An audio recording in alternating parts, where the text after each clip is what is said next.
All right, welcome back. This is season two, another great episode. I'm your host, Arjuna George, and I'm here to share a great conversation I had with the author of this great book here, Leadership Refined by Fire. In today's episode, we're going to talk about everything leadership. You name it, right from self-leadership all the way down to leading others and working with different generations, communication, discipline, healthy habits, life balance, you name it. So this is an episode just filled with leadership nuggets. So grab a pen and paper and jot down some notes because there's some good stuff in here. So today I got a chance to sit down with John Cuomo, who is the author of this great book here. Highly recommend you checking it out. He's also the owner of fdleadership.com. So John and I are going to dive deep into his book, a lot of the contents in it, and some of the wisdom that he has to share about leadership in the fire service. John has a wealth of experience, 3 decades of leadership, as well as on-the-job leadership skills. So it was a real honor to sit down with John and kind of pick his brain.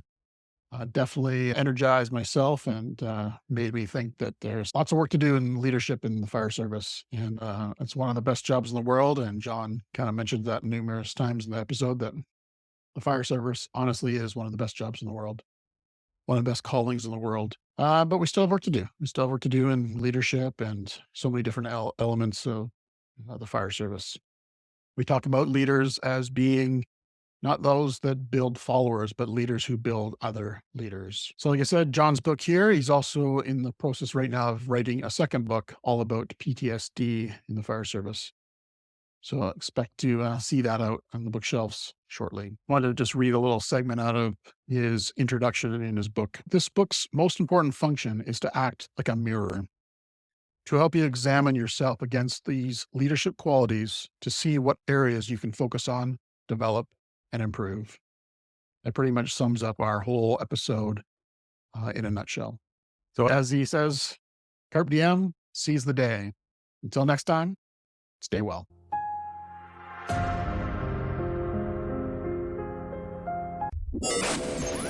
It's time to ignite your soul and unlock your full potential. Join us on Beneath the Helmet, the podcast exploring firefighters' health and wellness. Hosted by retired Fire Chief Arjuna George, our podcast is the perfect place to start your journey towards becoming the best version of yourself. So come on, let's join the conversation and find out what sets your soul on fire. All right, welcome back to the show, everyone. Beneath the Helmet, Season 2. Another fantastic guest as always.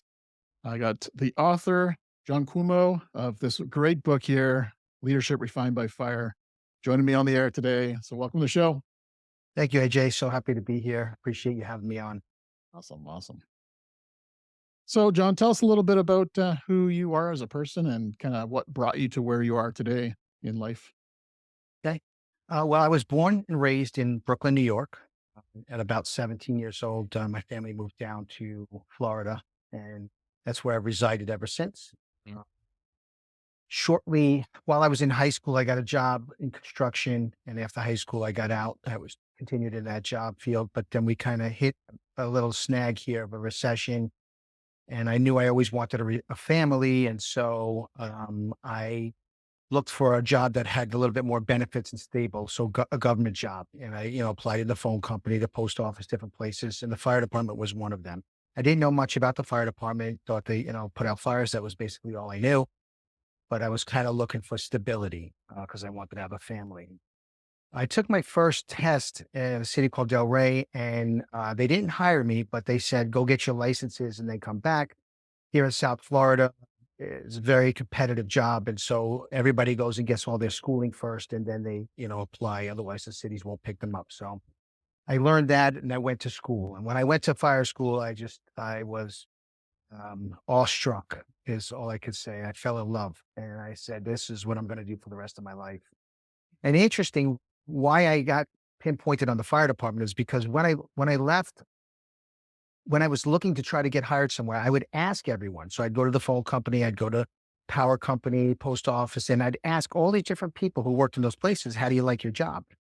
Every single person hated their job. Every single one said, don't get hired here. We hate it. It didn't matter where I was asking, except for one place. And that was the fire department. When I would ask firefighters, they'd always say, I love the job.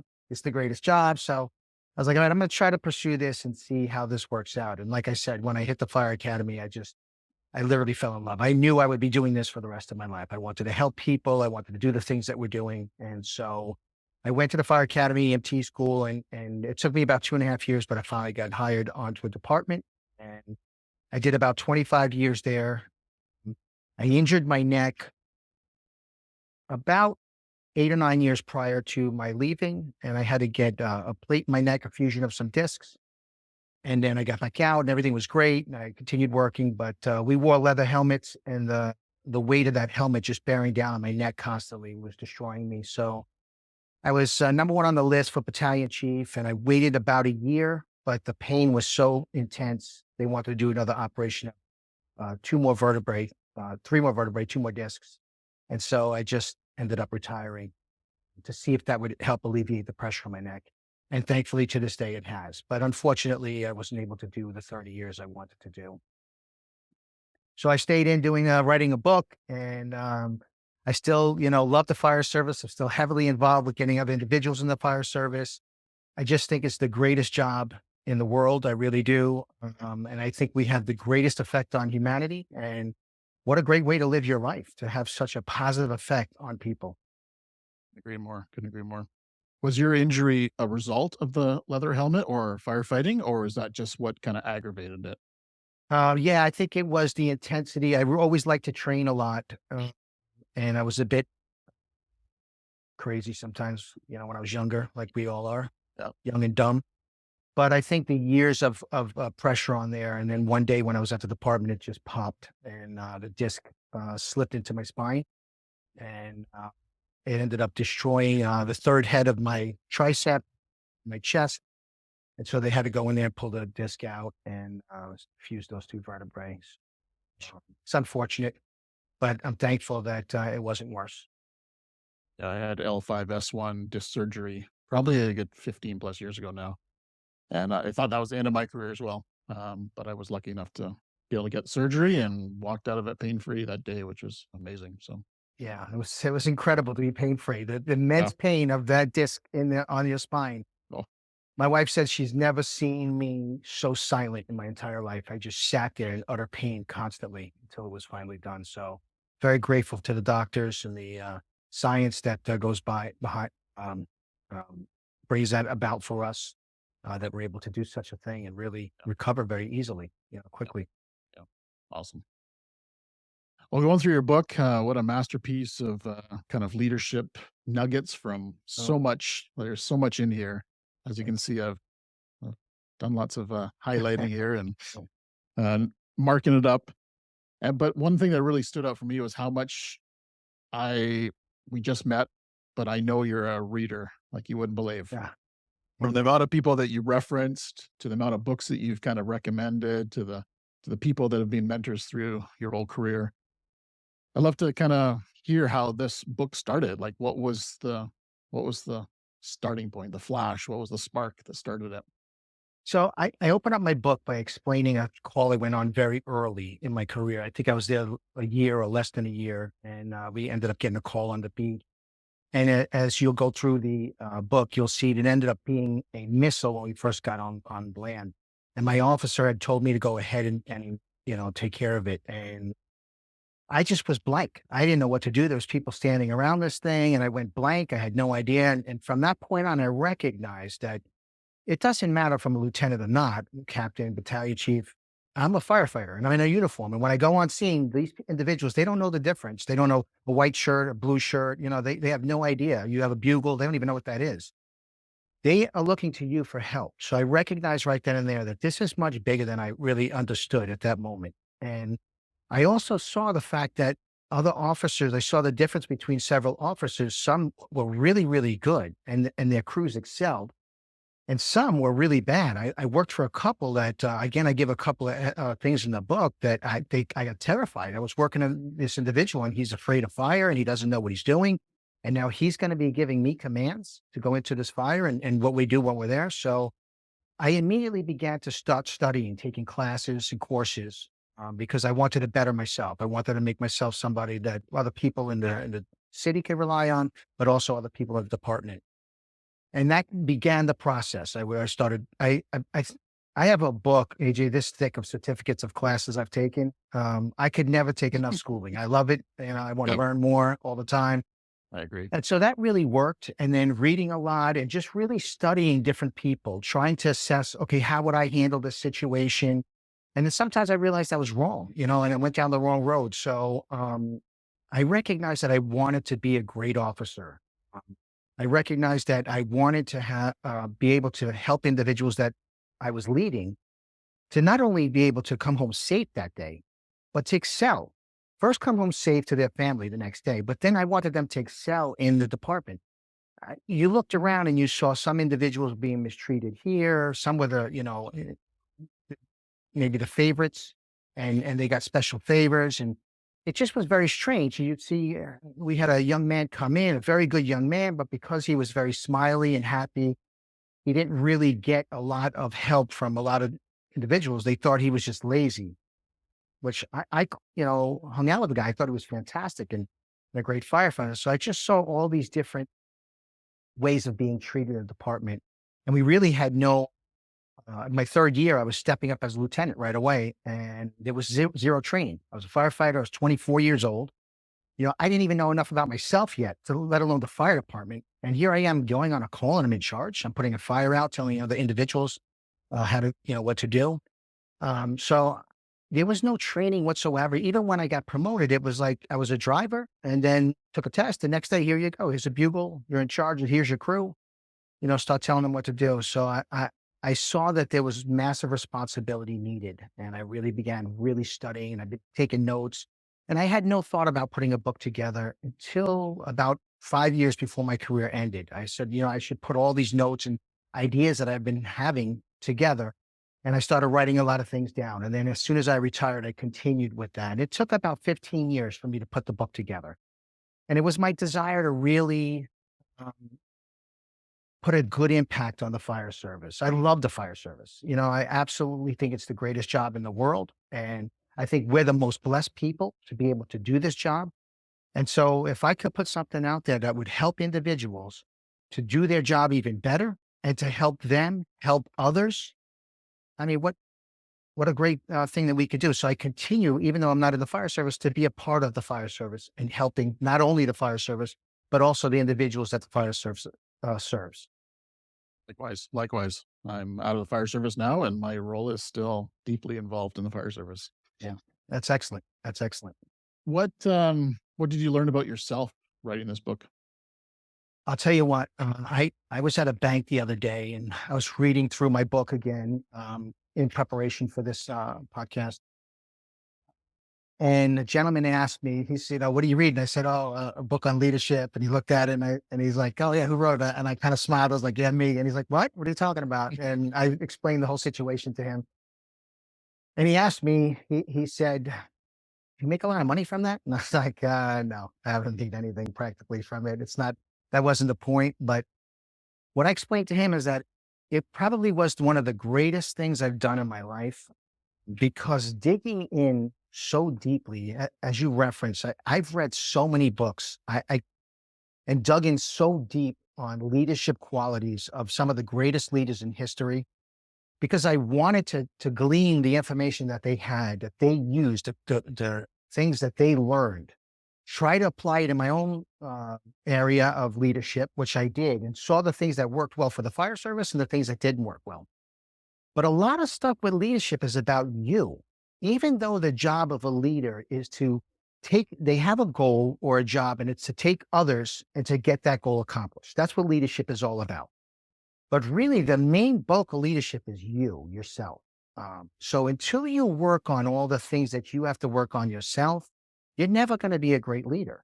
Yeah, you could tell people what to do. Yeah, we're in the fire service. If you don't do it, you get written up, or if you don't do it, you can get fired. So you have that authority over individuals. But who wants that? Who wants to lead that way? That's not really truly leadership. And so really was a great opportunity to look introspectively at all the qualities I was learning and say, John, am I like this? Am I like that? How could I be better at this person? Don't be so judgmental. Don't look at it this way. Don't take offense very quickly. There were so many aspects that I was able to self-examine. And to be honest with you, I love what it did to me. I really do. I love how it made me a much better man. It made me a better husband, made me a better father, made me a better son to my family, made me a better brother to the rest of my family.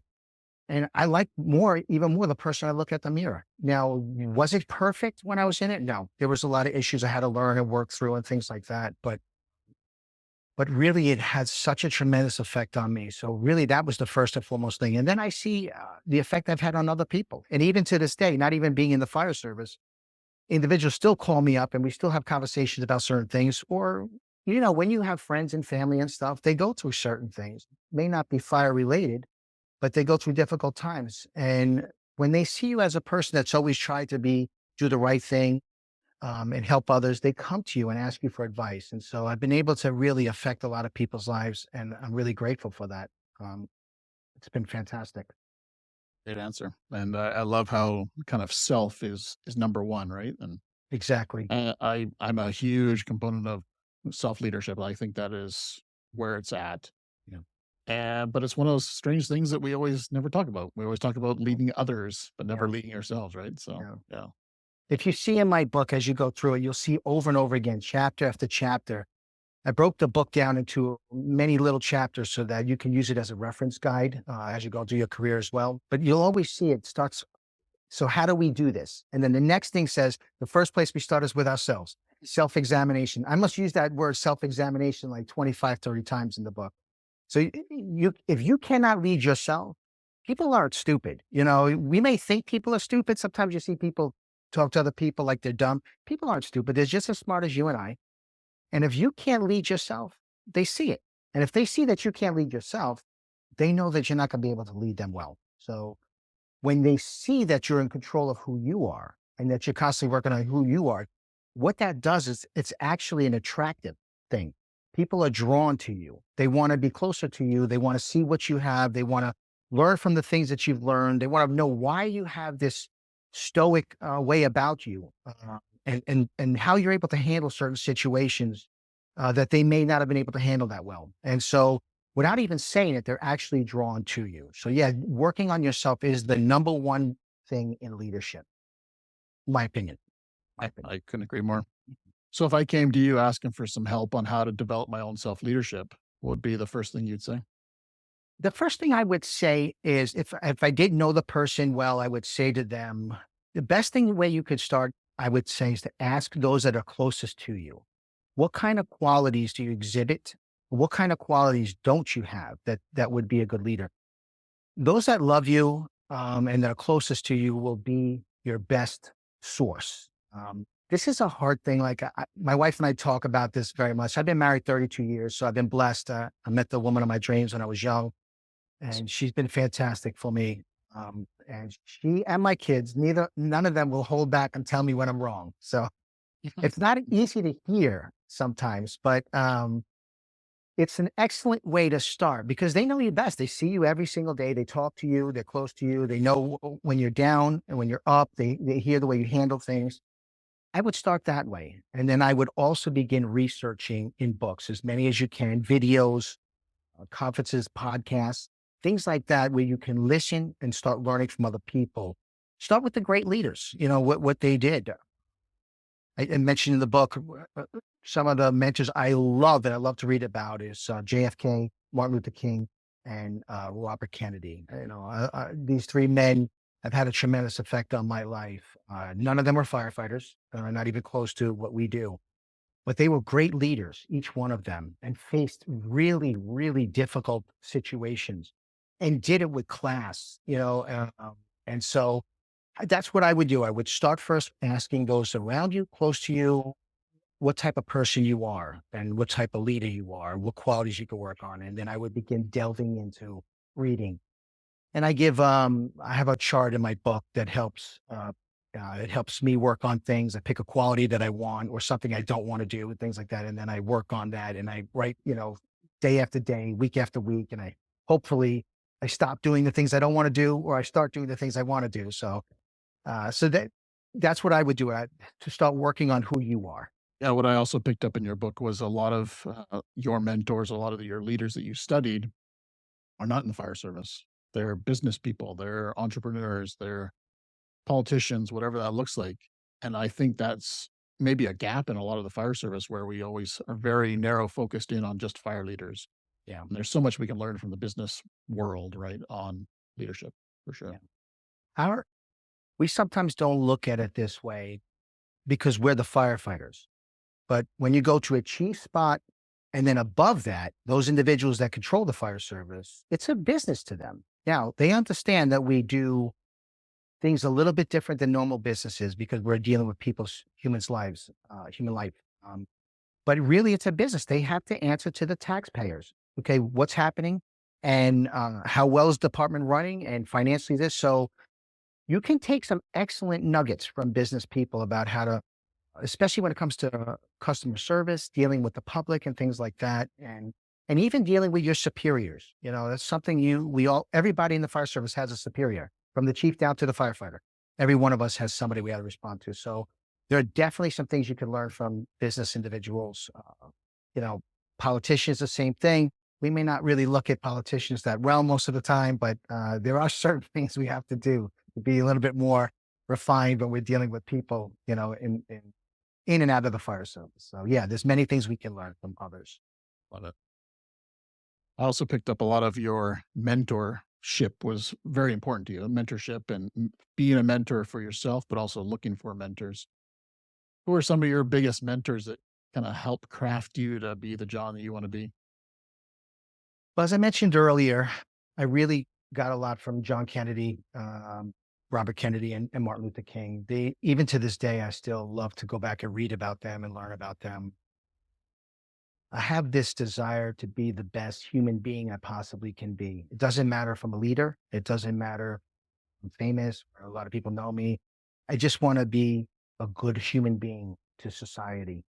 And I feel like those three were they perfect? No, far from it. But they were excellent examples for me personally. And then there are many throughout even the fire department and throughout my life that you may get a nugget from here or there. You know, they may not have all the pieces that you want, but they may excel in one thing. And that's something you're looking for. We had a captain that was he was very good about looking 3 steps ahead. And I really thought that was fantastic. You know, he was good to work with and he would tell you things and it was like, well, you have to look at, you know, this coming forward. And then you would be blown away that those things would kind of happen that he was talking about. And so I picked up that from him. I tried to work hard on doing those things. We had another officer that I didn't like some of his qualities, but one thing I really liked about him, he was always out there training with the guys. If there was a training thing, he wasn't sitting back. He was sweating. And in Florida here, it gets very hot. He was bunkered out, sweating like crazy, and he was pushing it. And so when I was younger, I was like, that's who I want to be. Because I saw the men and women respond to that. They didn't want to be there in the 100-degree heat either, as long, but they saw that their officer was doing it. And so it made it a little bit more palatable to do. And so I would take nuggets from different people and learn from them. You know, there's a quote I use in the book, and I kind of altered the quote a little bit. And many people have heard this. If you give a man a fish, you feed him for a day. You teach him to fish, and you feed him for life, right? And so I added one more piece to that as far as mentorship is concerning. I say if you give a man a fish or a person a fish, you feed them for a day. If you teach them to fish, you feed them, you know, for life. If you teach them to teach others how to fish, then you've fed the whole island forever, or the whole world for that matter, whatever it is. So I think mentorship is very, very important. You take that and you're not going to be around forever and you don't know everything there is to know. But if you could help that person to just start on that road to make themselves a better person and start excelling, then and teach them to teach others. Then think about that, the growth exponentially. You know, you're teaching this person, then you move on to someone else, and then they're teaching another person, and those people start teaching other people, and you just have tremendous growth. So I think mentorship is very, very important. Again, it's not something I see often in the fire service taken seriously. Um, I wish it was more so, but I think it's very, very important. I love that quote and how you have kind of adjusted it because for myself, I truly think that mentorship, you know, like we talk about leadership is creating followers. No, I think leadership is about, personally, I think leadership is about building other leaders, Right. not necessarily just building a whole army of followers that are behind you, right? It's about building other leaders. I And think that Jocko is, Willink, Jocko Willink oh, from yes. the, Yeah. yeah. Yeah. I think he put it this way in one of his books. He said, you should be training the people to take your job. That's how you should be training them. You want them to be better at what you do and to take your job. Now, hopefully you're moving up to the next level, but you may be retiring as well. So I agree with you. It's not a thing about John Cuomo. Oh, look, John Cuomo did this, this, and that. It doesn't matter who I am. It could be a nameless person. You want to train that person to be able to take your position and have the fire service excel. That's what it's all about. It's about the service and not about you yourself. Any little nuggets in there you want to share on how we could take this more seriously, and how maybe somebody could start finding their own mentor that maybe they don't even know where to start looking for a mentor? Yeah. You know it in the fire service from my experience, and I think this will resonate. So if you're a listener and you're listening right now, I applaud you, first of all, for taking the time and effort to reach out to a podcast and listen to a show and try to better yourself. So you're already on the right track. You've already shown that you have a desire to be better and to learn something. So what I would say is that sometimes we get a little distracted. Life is very distracting. The fire service is very distracting. You come in, you're on probation, you just did all the schooling and fighting through all this stuff to get hired.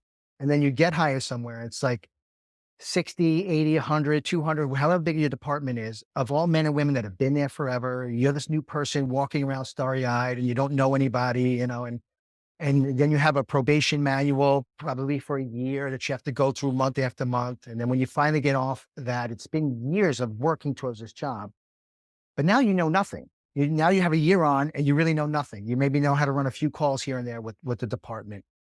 Um, and so I think what happens in the fire service is we get distracted. We start having families and we have children, and then there's the boss, and then there's the boss of bosses, and then there's this call that went on, and then there's this rumor that's happening over here, and then you heard about this person's not doing so good, and this person's talking about you, and all that stuff starts detracting from what it's all about. And I think the first and foremost thing is if we can keep our mind focused on why we're here, and that is not really to collect a paycheck.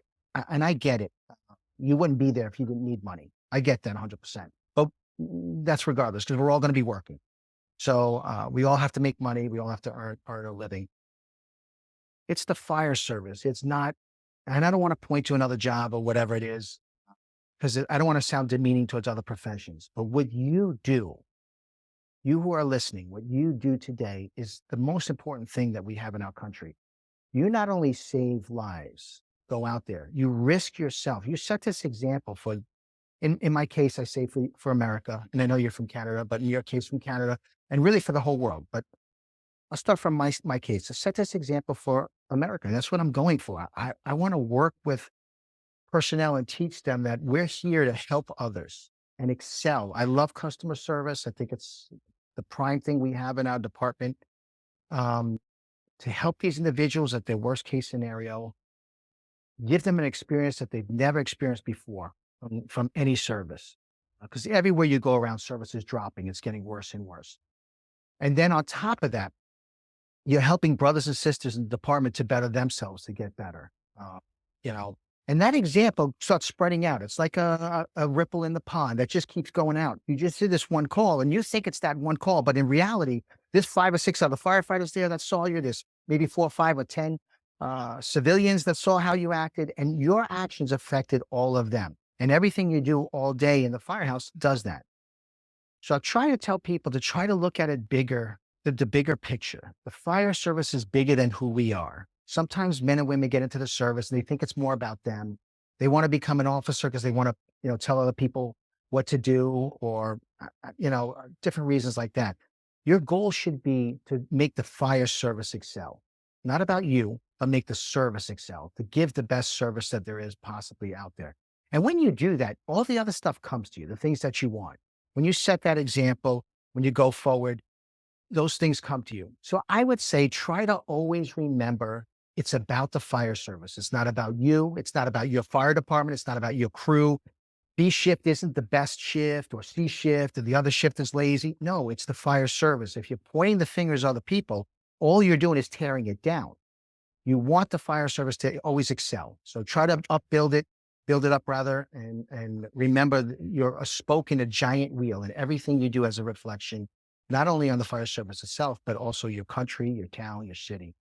So I'd say that. And then I would say, once you figure out what are the good qualities, and there's mentioned tons of them are in my book and other fire service leadership books as well, and other leadership books, they have the qualities that are there. Once you read them and you study them, begin to examine yourself and see, okay, do I have these qualities? And if I don't, look in your department and see, oh, wow, that person's really good at customer service, I've noticed.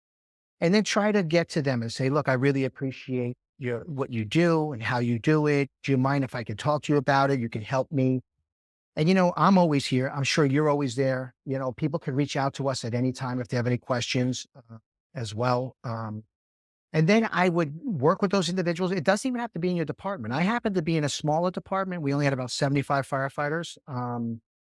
So I made friends with firefighters from other departments as well. I trained with them. I would, hang out with them at times, and I would pick up some of the qualities from there. There were some really good individuals there. So that's how I would start. See that the fire service is, always remember, it's bigger than you. It's bigger than all of us. Begin to find the qualities that make a leader. Like, I'll give you an example, humility. That's a good quality for us to focus on. It's not a very big quality in the service. It's not a very big quality in the world today. Western civilization is much more egocentric. When you go to the Asian countries, for example, they're more of a collective type of people. They do things for the collective. As you start moving west on the map, it becomes more and more independent. And we on this side are the most independent. We want our freedoms. And those are great and those are beautiful. I'm not putting that down. But what it ends up doing is it creates individuals sometimes that start thinking about everything's about themselves. How is this affecting me? And I have my rights and I need this and I want that. And this is not fair. And I'm going to do that instead of trying to do what's for the whole. So I would look around, do those things, start working on those qualities. Humility is a great one. And that's how I would begin. Definitely agree with humility for sure.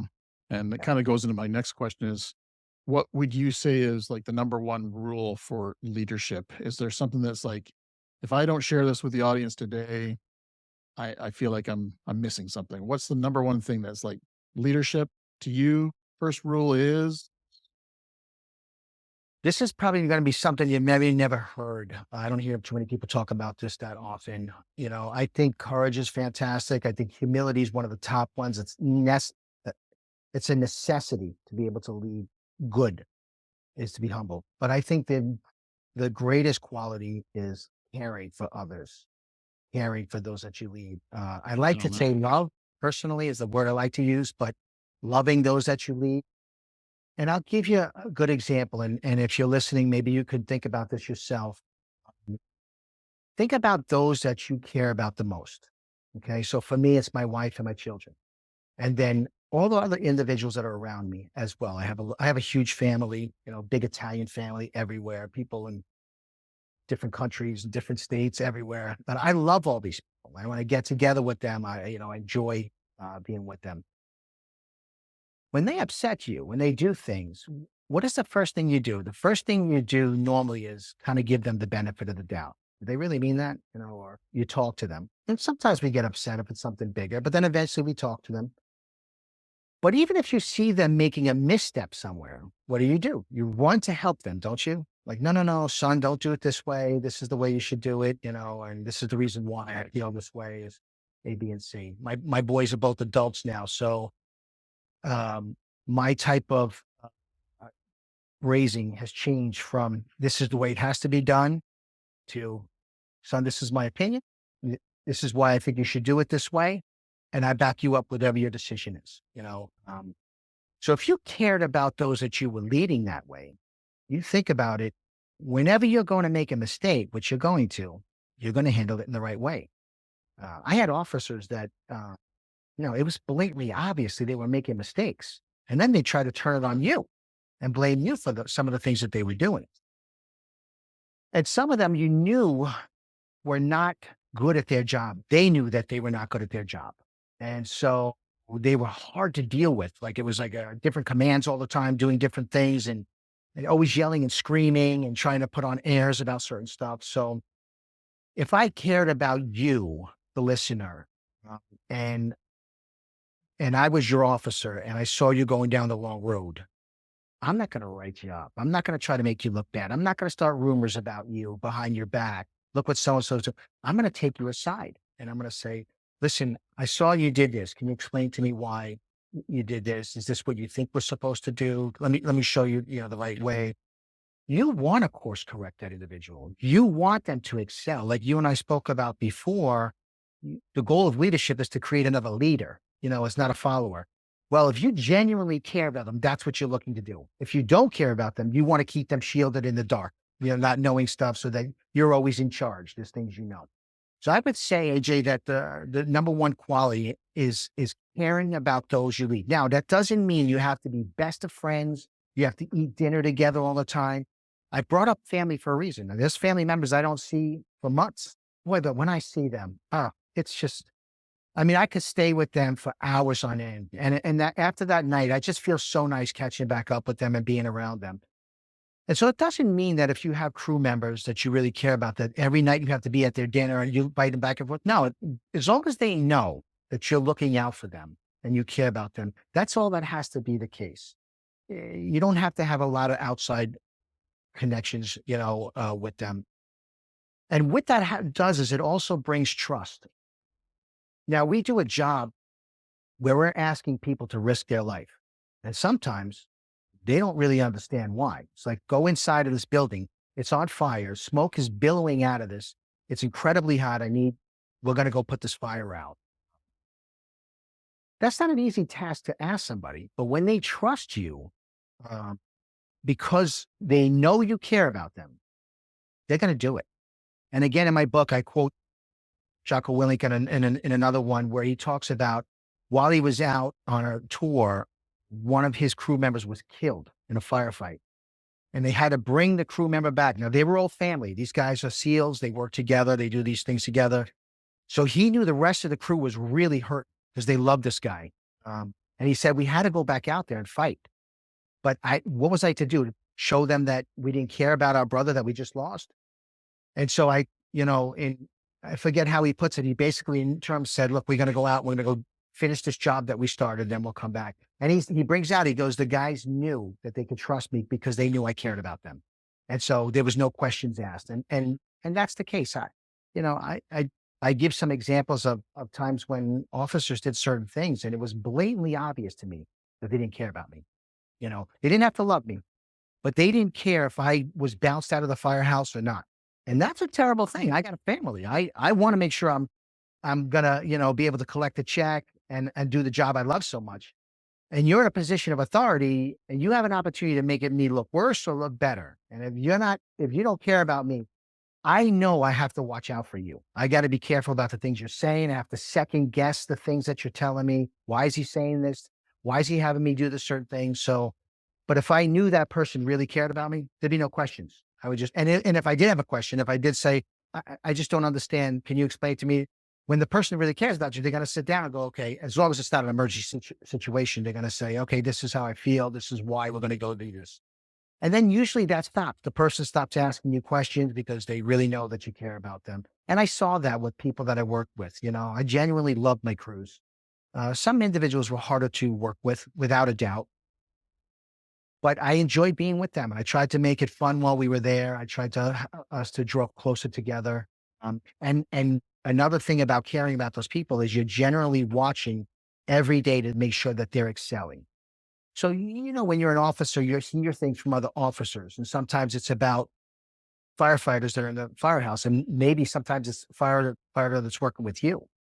When you care about that person, you're going to go back to that firefighter and say, listen, this is what I'm hearing. I want to help you. Let's get through this. Let's work on this. Or somebody said you weren't good at pumping or, whatever it may be. Let's go out and do some training on the engine. Or what do you feel uncomfortable with? Okay, let's go do that. Let's go take this tool and knock this out because you want them to excel. When you care about someone, that's what you do. So I would say the number one quality is you really want to care about those people that you're working with. Definitely resonate with your leadership style, 100%. Great.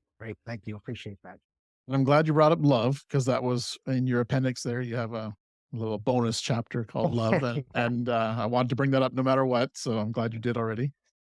I think Yeah. love is, I honestly, I think love is one of those things that we should say more. Yeah. Honestly, I can understand that people have a tough time saying that to other men or Yeah. women, right? But in the fire service, brotherhood, sisterhood, we're loving those people. We should be Yeah. respecting those people, thinking very highly of them, caring for them, thinking about them, doing stuff for them to make sure they succeed and they excel.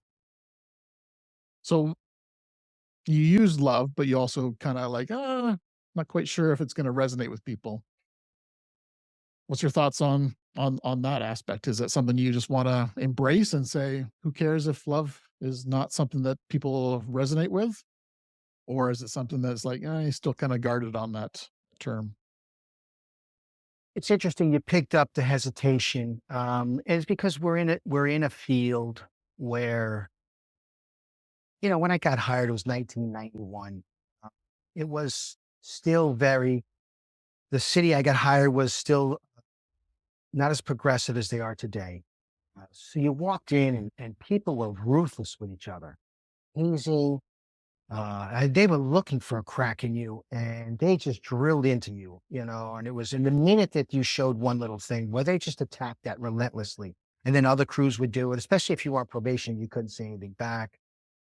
When you talk about love in a situation or an area like that, it's sometimes taken as a joke. People like, oh, it's weak. You know what? We're here to do a job.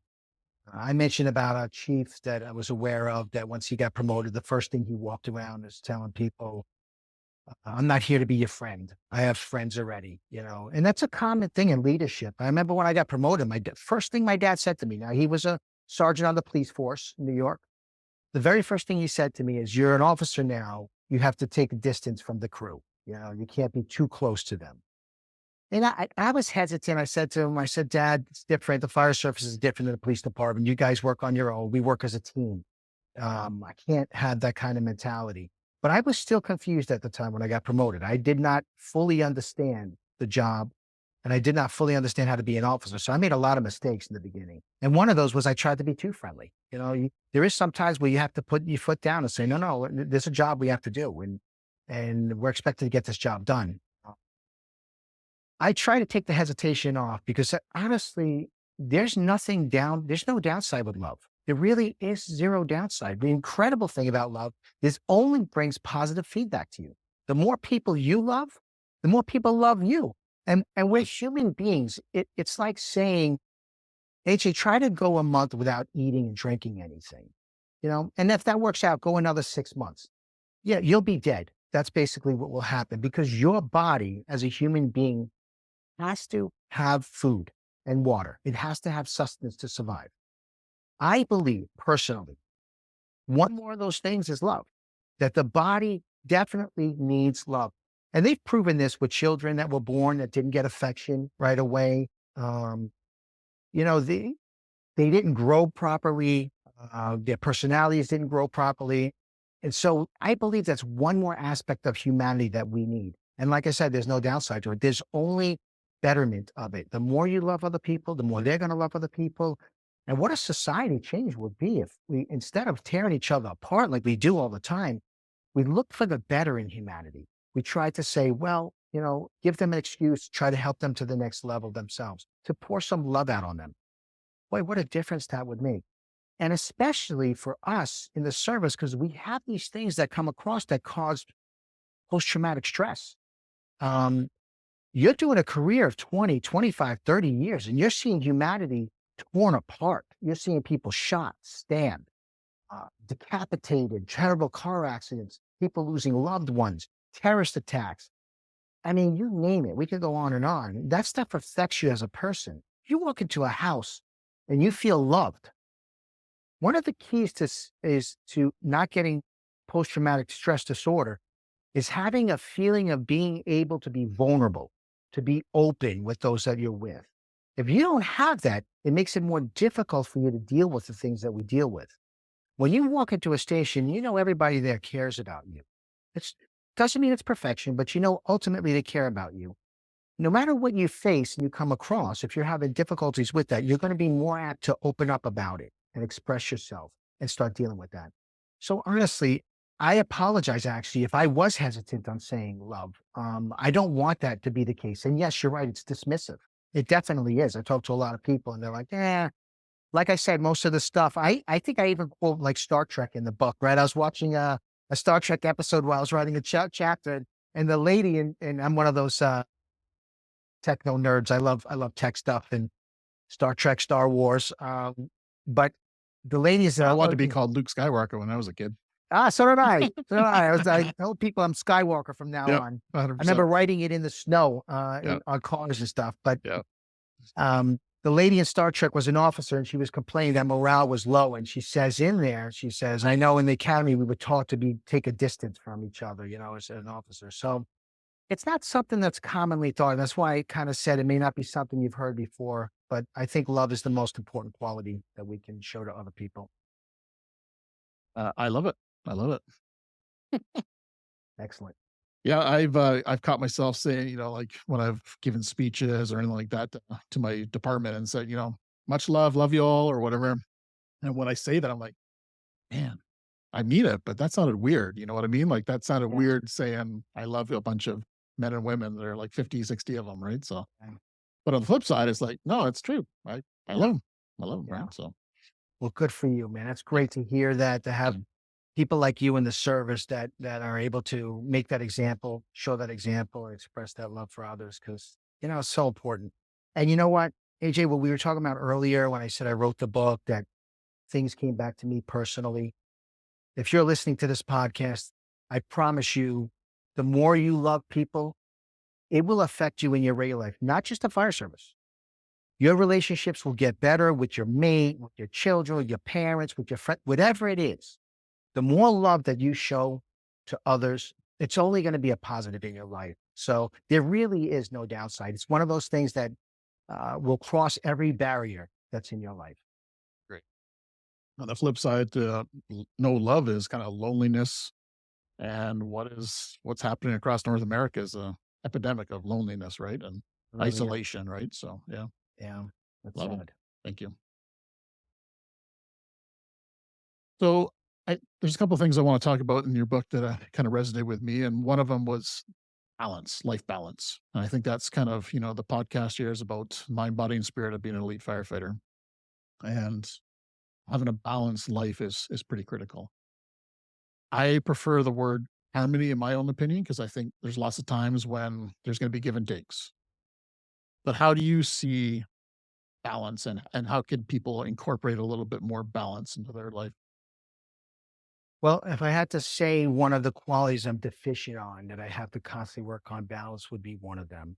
Uh, I'm, I love to work. I've always worked multiple jobs my whole life.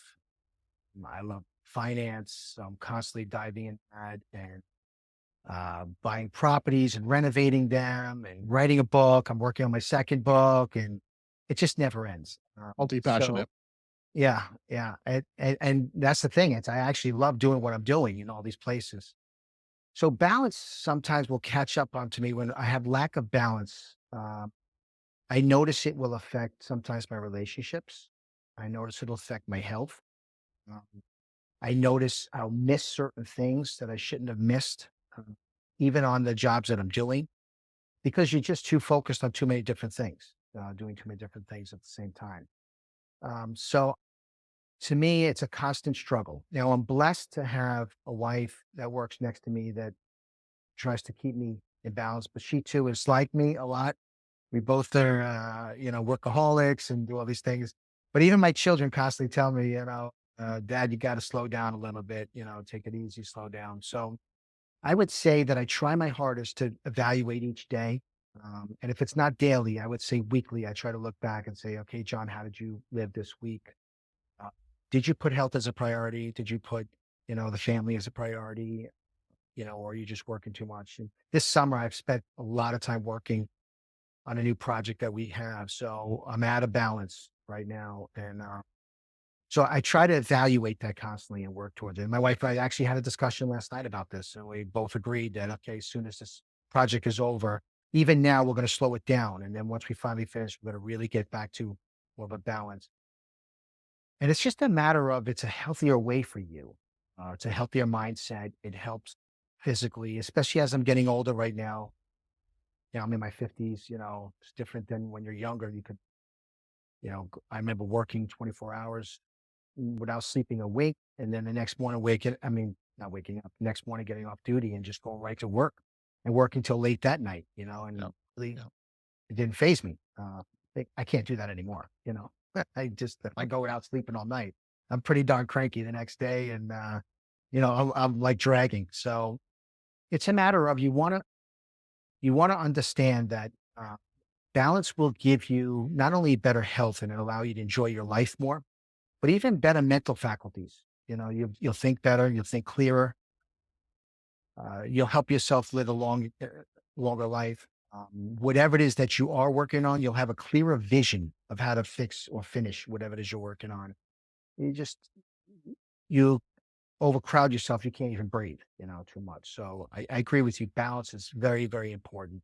And I think self-examination constantly helps you get to that point. So how do you do that self-examination? Is it like, do you write that down? Do you just think about it, or do you discuss it with somebody, or what's your strategy? So for me, I've learned through the years, I love to give myself goals. And I'll give you an example. Every January 1st, I set out the whole year for myself, of what goals I want to accomplish that year. I have 1 year, 5 year, and 10 year goals that I go through. Sometimes I'll break it down to 3 year goals as well. And then within the year, I'll put like monthly goals. Now, I don't want to sound crazy because I'm not that nuts where it's like I can't move without looking at my goal board, but I try to reflect on that backwards and every so often. So self-examination is a very big part of my life. I'm constantly thinking about, okay, have I accomplished this yet? Or where am I at with this and this? And I know from, uh, I got very, very sick in my early 30s. uh, Very sick. I received, I was poisoned by metal. I think it was something we got in a fire, and it kind of uh, brought me down physically. From that point on, I've recognized that if I don't take care of myself physically in a balanced way, that I'm not going to be here. And when I look at my kids, I want to be here for them, and I want to be here for my wife. And so that's important to me. So I really tried my hardest to self-examine. So I have these goals, and balance is a big part of that. My health is a big part of that. So I just keep trying to re-examine. Now, because I've done it year after year, it's just second nature to me right now. So if you're listening right now and you feel like it sounds overwhelming, it really isn't. It's just as easy as when you get up in the morning, eat your breakfast, you know, it becomes second nature to you. And so I would recommend doing that. Just understand the importance of balance first, and then just stop like once a week. And if you are married, or if you have somebody close to you or close to you, you can ask them, hey, what do you think? Am I not putting enough time and effort into the relationships? Am I not putting enough time into my health, and get some feedback? I always talk about getting feedback from those that are around you. And like I told you earlier, I'm kind of blessed. Some people might not feel like it's blessed, but my wife and kids will tell me when I'm definitely wrong, and I'm not doing something right, not in a bad way, but they remind me. And so if you can get that from those around you, I would say that that would help you as well. Because sometimes we don't see the things that we're doing, that are improper. And I don't mean that in a bad way. It's just like we just get on a track and we think, oh, yeah, if I do this, I'll get this taken care of. And we're not seeing the fallout that's happening, but others around us might. And so it's a good way to also ask others. That goes into the next little nugget I want to dive in, was just discipline. So how does John kind of discipline himself and keep himself on the straight and narrow? Is it the self-reflection is that how you do that? Or is there other strategies that you have in place to kind of make sure that you're doing those routines, you're establishing healthy routines in your life? So through the years, you kind of pick up things where certain things have to be done. For example, eating healthy is important. If you eat too much candy and stuff like that, that's not good. I have a sweet tooth myself, so Mhm. that's always a battle. Um, so you pick up those things, that you need to be doing, and as you get older, you know that that's even more important. I happen to think very highly of the word discipline. I think it's one of the most incredible words that there is, because self-discipline, because boy, if you have self-discipline, you can accomplish anything in life, anything at all. Whatever it is that you want to do, it can be done.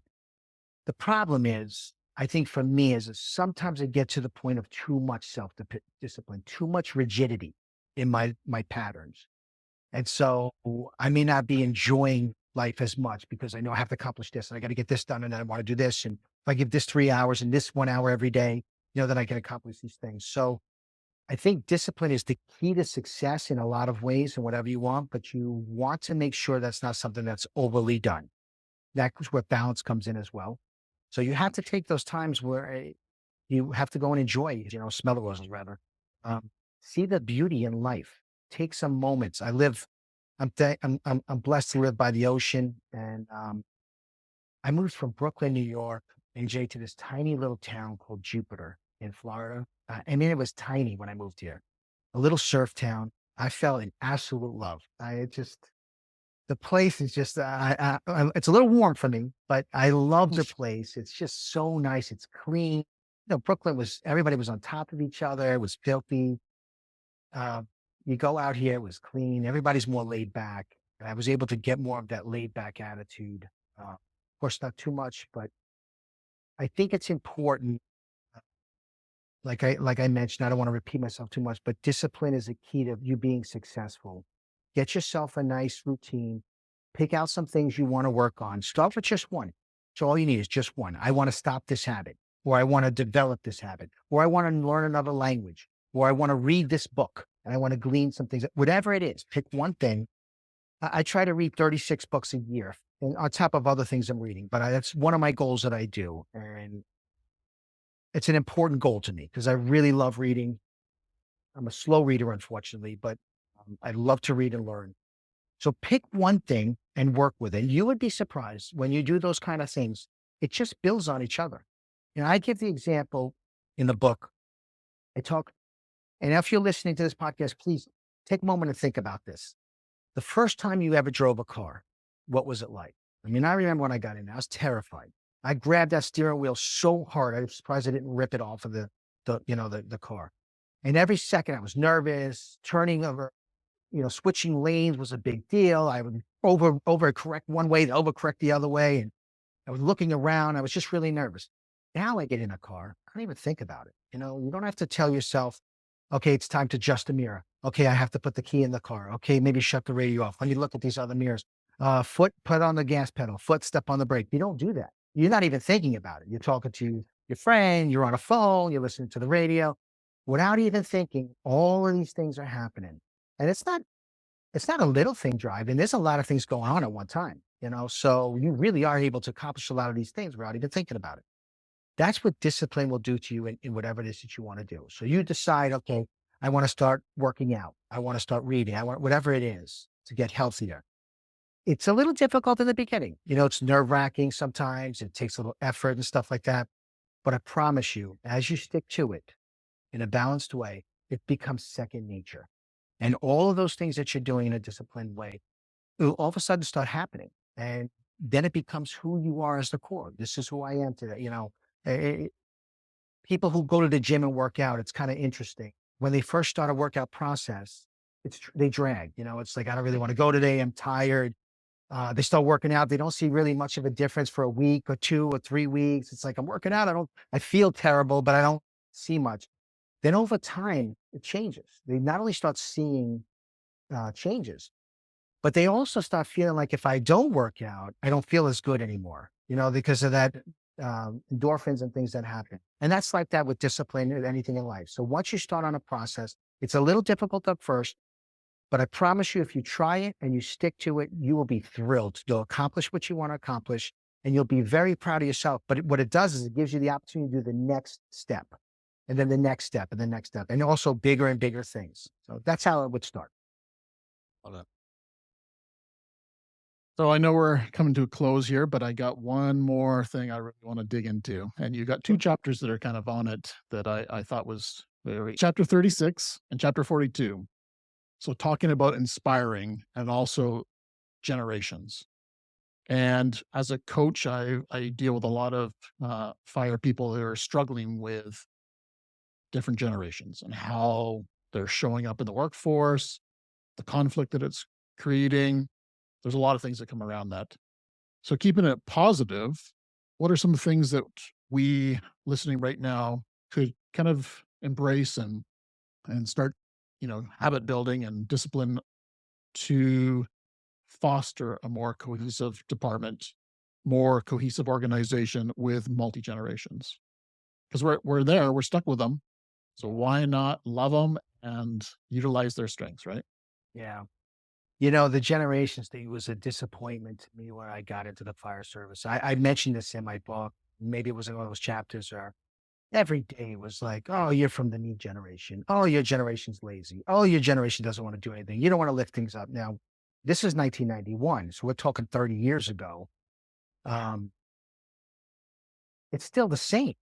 It just went from Generation X that I was a part to Yep. the millennials to the next generation now, whatever they're called.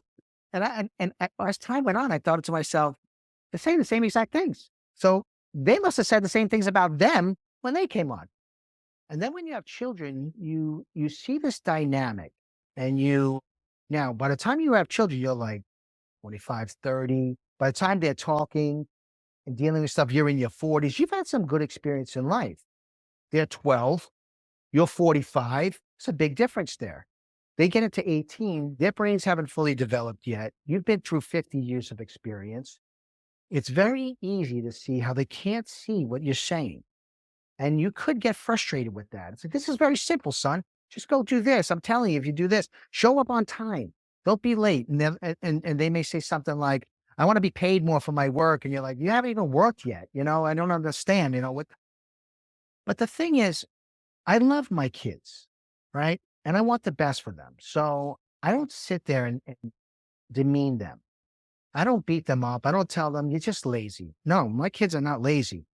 Are they 100% on with everything? Absolutely not. But I could tell you one thing. I learned a lot from my children. I actually changed a lot about who I was and my thought processes by having these deep conversations with my children. These younger generations, I'm not sure how it was for you when you grew up. I grew up in New York in the 70s and 80s. And I tell you, it was a jungle there and it was brutal. You better be able to fight and you better be able to stand up for yourself because you're going to get steamrolled. Not today, every day, everywhere you went. Took your bicycle out to another block. You had 5 other kids that wanted to jump you for some reason. If your hair looked a little bit different when you were in school or your shirt had a stain on it, they were going to come after you with that kind of stuff. This generation is not like that. They're much different. And I applaud that. So what I try to do, and the newer generation, I'm not trying to look down on them like they're our children, because they're not. I'm using that as an analogy to show that if you cared about them, like you do for your family, like we were talking about earlier, if you have this deep care, you're going to see the good qualities that they come to the table with, qualities that could be ingrained in the service itself. And then you're also going to see some of those negatives, but you're going to work with them. You're going to expound on it. You're going to sit with them. You're going to talk with them. I talk about meeting with, if you're newly promoted and you get to a new crew, or if a new member comes to your crew, you should immediately have a sit down conversation with those individuals. Talk about what are their goals in the department. What would they like to see? What do you expect from them? Expectation is fantastic. I mean, in the fire service, we work with different officers all the time. Every officer has a different expectation of how they want things done. When you lay out the expectations for individuals that are supposed to follow your guidance, it makes the road clear for them. They get to see, which road to go down. So enter the situation with understanding that they are not you. I have a huge family, as I said to before. Some are Republicans, some are Democrats. Some believe in God, some don't believe in God. Some are Christians, some are not Christians. I love every single one of them. I might sit there and have a conversation and go, how do they think like that? But what I do is when I'm done talking with them, I say to myself, am I missing something? They're saying this and I don't feel that way. Am I missing the point? But I love all those individuals. And would I want them to be exactly like me? No, it brings the flavor of life that people are different. And that's how we learn. And you're never going to stop learning. So I would say when they come into the department, first thing you have to do is not have a negative thought process on them. If you do, they will pick it up. Now, if you and I were friends, AJ, and immediately I started thinking negatively of you, saying, this and that, you would automatically kind of put a wall up and go, this guy really doesn't care about me. All he ever does is say negative things. As opposed to if I came to you and I said, man, I really like working with you. I love your style. I really appreciate these thoughts that you did. I like the way you handled this situation. It's a lot of things that the department can learn from you. Keep it up on on these things. I really appreciate that. It brings a different person to the table. So again, like I said earlier, people aren't stupid. They pick up right away. I went to work with this officer and he was always saying these little snide remarks to me when we were crossing in the morning. He had an issue because I didn't wake up at 6 in the morning, and get everything ready. I would, if we got a chance to sleep, I would stay till 7. Shift change was at 8, but then I'd get up at 7 to start to, he'd come a little earlier and he thought I was lazy or irritated into no end that I would wake up at 7 instead of 6. And so one day I swapped and worked with him on a shift and he told me the shift before, I'm going to teach you how to work. Wait till you get with me. And when we got there, it was the second end of a 48-hour shift I was working. And man, he pushed me on the physical end all morning, like out in the sun, we were doing stuff. And then by 1:00, 1:30 rather, he's in bed sleeping the rest of the day in his underwear, and the driver, the same thing. And I'm out working out. I was young at the time, strong as an ox, but I knew right then and there, I said, this guy, he didn't give me any compliments on how hard I worked. He was looking to try to bury me. And when he couldn't bury me, he just went about his business. So I said to myself, I was a young kid at the time. I think I was only 22. I said to myself, this guy doesn't care about me. If anything, he's going to try to hurt me. He's going to try to make me look bad. So I need to watch out for him. I need to put a wall up, walk on eggshells, be careful what I say to him, be careful what I do. He was never going to teach me anything because I immediately thought badly of him, that he thought badly of me. So I would say people aren't stupid. When a new person comes in, don't think negatively of them. You wouldn't want that of yourself. You wouldn't want someone to look the negatives on yourself. Find their positives and start working with that. And the things that they have to work on, you just gently start working with them on those things. This is a goal, whatever. Showing up late to work is not a thing in the fire service. For us, you get fired for that. So there was no questions on that one. But let's just say they stopped working during the day and they wanted to watch TV or something to that effect before we had the job done. That's when you take them in and you give them some guidance. Like, this is how we work here. We have certain things we have to get done. And then you start working with them to get better and better at that. I think that people, when they understand our job and they really do it the right way, they fall in love with it. I give an example in the book of a crew that I went to that was being run by an officer that was terrible. And they weren't doing anything. They weren't dressing out. They weren't shaving. I don't even know why the chief put up with this kind of stuff. I didn't even know what was going on until he plucked me out and he threw me into this crew. He said, I'm switching you and this other officer. And I recognized that these guys didn't know their job. They had no idea what they were doing. And it was reflective on their negative attitude. And so they gave me a very difficult time. I don't know if you saw that piece in the book yet, but it was very difficult at first. Like, they refused to eat with me. They refused to talk to me unless it was firefighter business. I would walk in at night, if they were watching TV, I'd walk in and they'd all walk out. They would go to the chief behind my back with a lot of things, trying to get me removed. And I kept talking to them saying, listen, just do your job. And I promise you, you've lost your way. You don't love your job right now. If you do your job and you grow to love it, then you will have no problems. And so we would go out and train like crazy. I took them out training every shift. And after some time, they excelled and they were really great at what they were doing. And other guys wanted to come work with us. They wanted to be a part of this team that we were doing it. And I could see the pride in these guys. They really felt good about themselves. I mean, they weren't afraid of anything. They could tackle anything.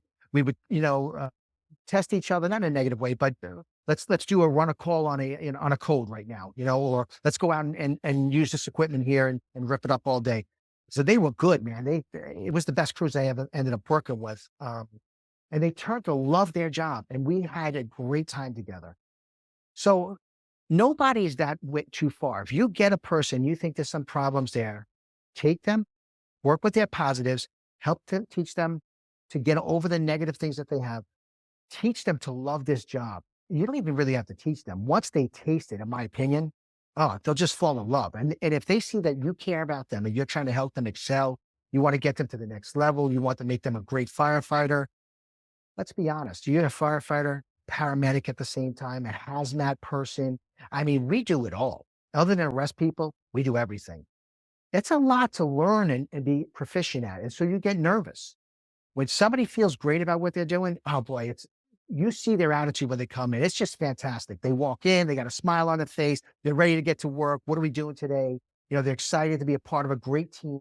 Everybody wants to be part of that team. So I think if you build it that way, you look at the positives and you work with them, you show them you care, you help them to excel.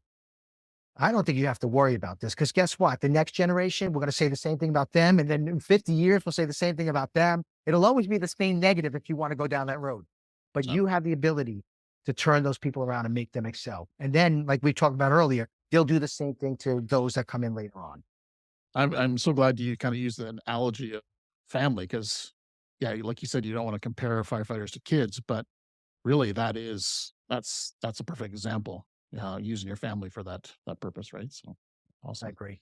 Yeah, thank you. Well, John, it's been a bit of a blessing for us to connect, and Yeah, I'm very, thank you. very grateful for sharing your wisdom with our audience today. Much appreciated. Thank you so much. I really appreciate you having me on. I love to talk to other firefighters. It's cool to talk to somebody from another country. Yes. I've talked to a few from some other countries as well. But we're all in the same business, man, to help take care of others, and it's just, it's a great business. And for those that are listening, thank you for taking your time to listen to this. Not just for me or AJ, but thank you for the fire service. Thank you for the people that you serve. I really hope and applaud you. I applaud you for doing this, and I hope you have a fantastic career in what you're doing. And on that, so how can people learn more about you and your book? Where can they find and get their own copy to have on their desk? Yeah, it's on Amazon, and Barnes and Nobles. You can get it, anywhere, the major places. You can reach out to me, on my website, FD Leadership. Anytime. I'd love to hear from anybody, honestly. And if there's any way I could help, I'm happy to help. Have a conversation by email, or even if it gets down to it, but phone conversation. I would love to just help people excel in their career, because the better you do, the better people are served by you. And that's the key. Great. Can we give the floor back to you for final, anything you want to, if you didn't say this, you'd be like, I wish I said this. Anything that's kind of burning a hole in your mind that you want to share with the world? Again, I want to thank you, the listener, for tuning in. First, you, AJ, for putting this out there, taking your time and effort to do so. I absolutely think the fire service is the greatest vehicle that we have today to change society. We take care of those that we serve, and we set a great example. And the better the example that we serve, the better job we do customer service wise, the more response we'll get from others to do so. I want to thank the listener for taking that time. And I want to hope that you continue to go down that road. Don't stop. I promise you, absolutely 100%, you will get to a point when your career will be over. And I want you to look back on your career and be thrilled about it. I've had men and women that have left jaded, and it's the saddest thing. So keep doing what you're doing. Keep learning to be a better firefighter, a better officer, whatever your position is, a better person. And I promise you, the day will come when you're retired and you'll look back like AJ and myself, and you'll be thrilled. I love my career. I love what I did, and I want that for you. So I applaud you for what you're doing, and I praise you to continue to do the same. Thank you so much for doing that. All right, everyone. This is a real treat to have John on here and sharing his wisdom. So hope you enjoyed this episode. Until next time, stay well. Take care. Thank you for tuning in to Beneath the Helmet. We hope that this podcast has provided you with valuable insights into the world of firefighters' health and wellness. Remember, caring for your physical, mental, and spiritual well-being is crucial to achieving optimal performance. Join us next time on Beneath the Helmet for more inspiring conversations. Until then, stay well.